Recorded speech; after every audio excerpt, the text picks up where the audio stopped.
हाय,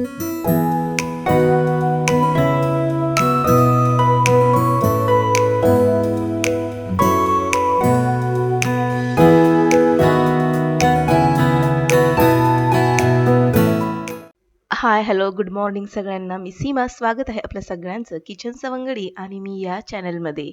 कसे आहात सगळे? आशा करते की तुम्ही मस्त, स्वस्त आणि आनंदी असाल. तर आज मी माझं सकाळचं रुटीन शेअर न करता दुपारचं रुटीन शेअर करते.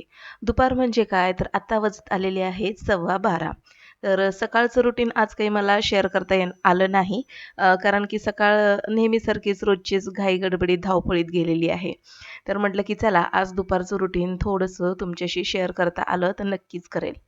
तर त्यासाठी मी आज सकाळपासूनच खूप वाट पाहत होते आणि मग साधारणपणे बघता-बघता 12 वाजून गेले आणि मग नंतर एक माइंड सेट केलं की नाही, थांबून चालणार नाही. आपल्याला काहीतरी आता शूट केलंच पाहिजे.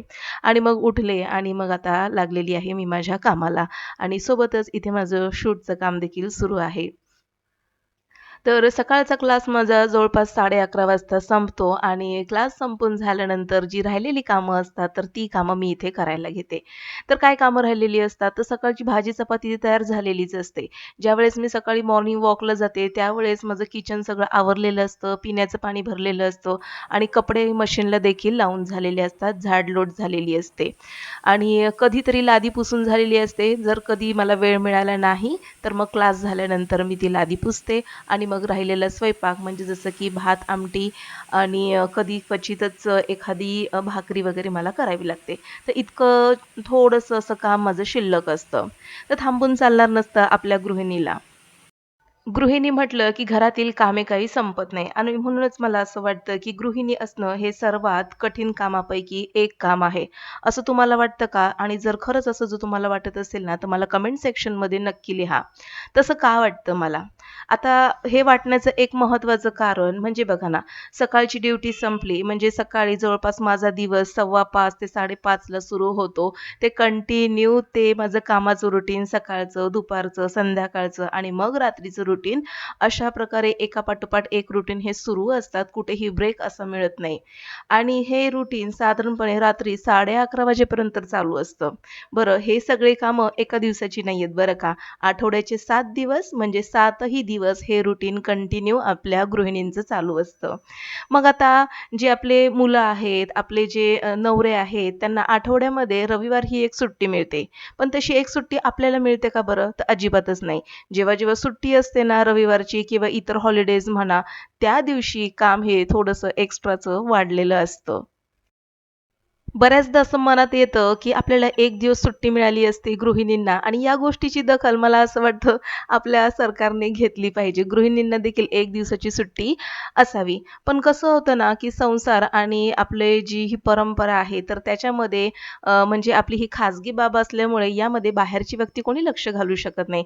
त्याच्यामुळे मला असं वाटतं, की याबद्दलचे निर्णय प्रत्येक घराघरामध्ये झाले पाहिजेत.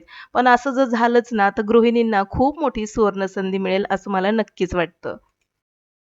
आता बऱ्याच गृहिणी असं म्हणतात, की मला वेळ मिळत नाही, मला भरपूर कामं असतात. पण असं म्हणून चालणार नाही, नाही का? स्वतःसाठी वेळ काढणं तितकंच गरजेचं आहे. स्वतःला वेळ द्या, स्वतःचं वाचन, स्वतःच्या आवडी जपा. सकाळी मस्तपैकी एक्सरसाइज करा, मोकळ्या हवेमध्ये फिरा, मस्तपैकी मॉर्निंग वॉक करा आणि सगळ्यात महत्त्वाचं, एक महत्त्वाची आणि सगळ्यात जवळची जिवलग अशी मैत्रीण आपल्याला असायलाच हवी. अशा बऱ्याचशा गृहिणी आहेत, की त्या म्हणजे घरातच असतात आणि रोजचं तेच रुटीन असल्यामुळे त्या कंटाळतात देखील. बऱ्याचदा असे घरामध्ये प्रसंग देखील घडतात, की त्याच्यामुळे बऱ्याचदा अशी घुसमट देखील होते आणि ही घुसमट होऊ नये म्हणून एक चांगली अशी एकदम आपल्याला समजून घेणारी मैत्रीण असावी.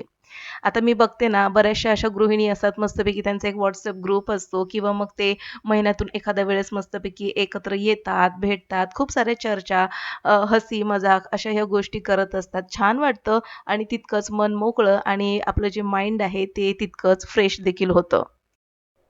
आता इथे बऱ्याचशा गृहिणी असं म्हणतील, की माइंड फ्रेश होण्यासाठी आणि ताजंतवानं वाटण्यासाठी एकदम जवळच्या एकदम जिवलग मैत्रिणी असणं किंवा मैत्रिणी बनवणं हे गरजेचंच आहे का? तर मी म्हणेल हो, गरजेचंच आहे. आपला नवरा हा आपल्या जवळचा मित्र असतो. पण कसं आहे ना, नवरा तो नवराच असतो, नाही का? त्याच्यामुळे मैत्रिणीमध्ये जे एक वेगळ्या प्रतीचं एक वातावरण असतं ना, तर ते इथे आपल्याला थोडंसं विचार करून नवऱ्यासोबत आपल्याला बोलावं लागतं.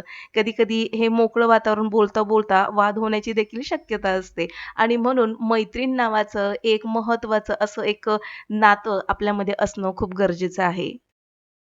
तर आज सकाळपासून बऱ्यापैकी कामं उरकली होती आणि माझं आता फक्त स्वयंपाक बाकी होता आणि आज ना सकाळची जी मी भाजी बनवली, तर ती नाश्त्यामध्ये आणि डब्यांना संपून गेली आणि काल जे इव्हनिंग वॉकला जेव्हा गेलेली, तेव्हा तिकडनं येता-येता कांद्याची पात आणलेली. तर कांद्याची पात, मेथी, त्याच्यानंतर शेपू, चंदन बटवा ह्या ज्या पालेभाज्या आहेत ना, पालक, आंबट चुका वगैरे, तर या भाज्या ना मला फार आवडतात. पण यातल्या काही भाज्या ना माझ्या मुलांना आणि माझ्या मिस्टरांना अजिबातच आवडत नाही.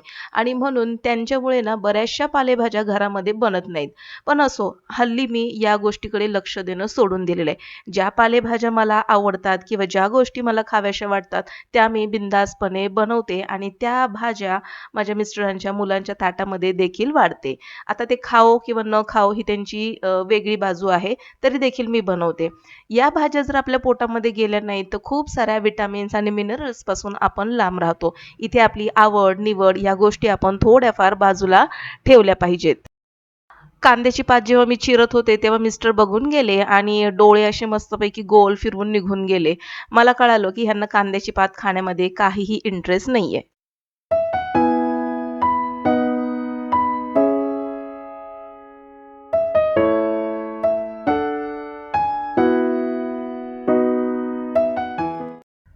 पण मग मला आवडते कांद्याची पात म्हणून मी मस्तपैकी कांद्याची पात बनवली. मस्तपैकी झणझणीत हिरवी मिरची आणि लसणाची फोडणी देऊन आणि एका साईडला वरणाला फोडणी देऊन लगेचच मी कुकर लावून घेतला. एका साईडला जे काही मी काम करता-करता जे किचनचं ओटा आवरून जी काही भांडी सिंकमध्ये ठेवलेली, ते हातासरशी इकडे मी आता स्वच्छ करून घेते आणि वरती हे सिंकच्या वरती हे जे रॅक लावलेलं आहे तिथे मी भांडे लावते. काम माझं सोपं झालेलं आहे यामुळे. कारण की पाणी जे मी काही म्हणजे भांडे घासून ज्या या गुलाबी टबमध्ये ठेवत होते आणि तो टब खाली असायचा. त्याच्यामुळे ना एक पसारा दिसायचा आणि तिथे भांड्यांचं पाणी गळायचं. तर तो एक त्रास माझा कमी झालेला आहे हे रॅक लावल्यामुळे. हे रॅक जे आहे ते मी Mishoवरून घेतलेलं आहे. जास्त काही महाग नाहीये. साधारणपणे ₹250 ₹240 काहीतरी ते रॅक आहे. तर अशी भांडी घासून ठेवली की निर्धात आपण पटकन आणि मग पटापट ती भांडी आपण ट्रॉल्यांमध्ये लावू शकतो. मी एक मनी प्लांट लावला होता आणि तो इतका मोठा वाढलाय ना, त्याची मध्यंतरी मी कटिंग देखील केलेली, पण त्याची पानं भरपूर वाढलेली आहेत आणि साईजने पण तो खूप मोठासा वाढत गेलेला आहे. तर तो ना मला किचनमध्ये एक छान अशी जागा करून त्याला तिथे ठेवायचं होतं आणि ते लवकरच मी करणार आहे. पण तो मनी प्लांट मी ना खिडकीमध्ये ठेवते कारण की छान असा सूर्यप्रकाश त्या मनी प्लांटला मिळतो. आणि कसं आहे, जसं आपण जगण्यासाठी धडपडत असतो ना, तर झाडं देखील जगण्यासाठीच धडपडत असतात आणि ही झाडं मुकी जरी असली, तरी ते आपल्याला खूप काही देत असतात बरं का.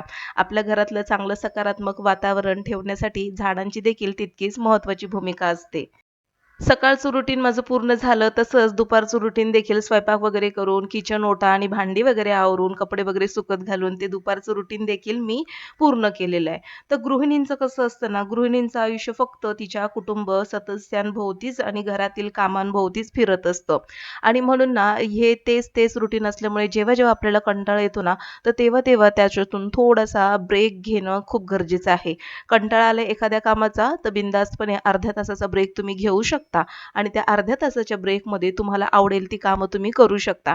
जसं की रीडिंग झालं किंवा मग जसं की फुलांना किंवा तुमच्या लावलेले जी झाडं असतील त्यांना तुम्ही कुरवाळू शकता. लहान मुलांशी छान अशा गप्पा मारू शकता किंवा मग तुम्ही जर काही काम वगैरे घरातून करत नसाल, तर मग मस्तपैकी एखादा छानसं नाटक किंवा मग एखादा सिनेमा नक्कीच तुम्ही पाहू शकता.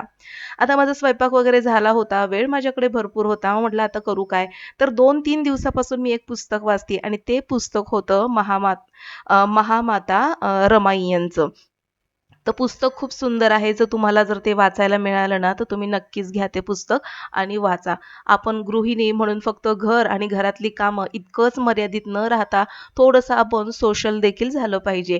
बाहेर काय घडामोडी चाललेल्या आहेत त्याचं नॉलेज तुम्हाला सोशल मीडियातून मिळतं. पण ही पुस्तकं वाचणं देखील तितकंच गरजेचं आहे. आपल्यासाठी कोणीतरी बलिदान केलंय, त्याग केलेला आहे याची जाणीव देखील आपल्या मनाला असणं गरजेचं आहे. हे पुस्तक वाचत असताना खूप सारे प्रसंग असे म्हणजे नकळतपणे डोळ्यासमोर तरळून जातात, जसं काही ते आपल्या समोर खरोखर घडत आहे. आणि ज्या व्यक्तीने आपल्यासाठी जो त्याग केलेला आहे, तर ह्या पुस्तकामध्ये तुम्ही जर वाचलं असेल हे पुस्तक, तर डोळ्यामध्ये पाणी आल्यावाचून तुमच्या राहणार नाही. जेव्हा मला असा छोटासा ब्रेक मिळतो ना, तेव्हा मला ह्या ब्रेकमध्ये वाचन करायला आवडतं. छान-छान वेगवेगळ्या पद्धतीची पुस्तकं, गोष्टींची पुस्तकं वाचायला आवडतात. त्याच्यानंतर छान अशा चांगल्या लेव्हलची पॉडकास्ट तुम्ही ऐका. त्याच्यामुळे तुमचे विचार करण्याची पातळी ना खूप एक नेक्स्ट लेव्हलवर जाते. जर तुम्ही वाचन करू शकत नसाल ना, तर नक्कीच चांगल्या पद्धतीचे, चांगल्या प्रतीचे पॉडकास्ट ऐकत चला. आता प्रशांत आचार्य यांचे खूप सारे पॉडकास्ट असतात महिलांसाठी, तर ते तुम्ही एकदा ऐकून बघा. नक्कीच तुमच्या विचारामध्ये बदल जाणवेल. तर चला, आता हे पुस्तक मी साधारणपणे 1 तास तरी वाचणार आहे आणि त्याच्यानंतर जेवण करून मस्तपैकी अर्ध्या तासाची विश्रांती घेणार आहे. आजचा व्लॉग जर तुम्हाला आवडला असेल, तर नक्कीच लाईक करा आणि माझ्या चॅनलवर जर तुम्ही पहिल्यांदा आले असाल, तर नक्कीच सबस्क्राईब करून बेल आयकॉन प्रेस करा. भेटू पुन्हा. तोपर्यंत बाय.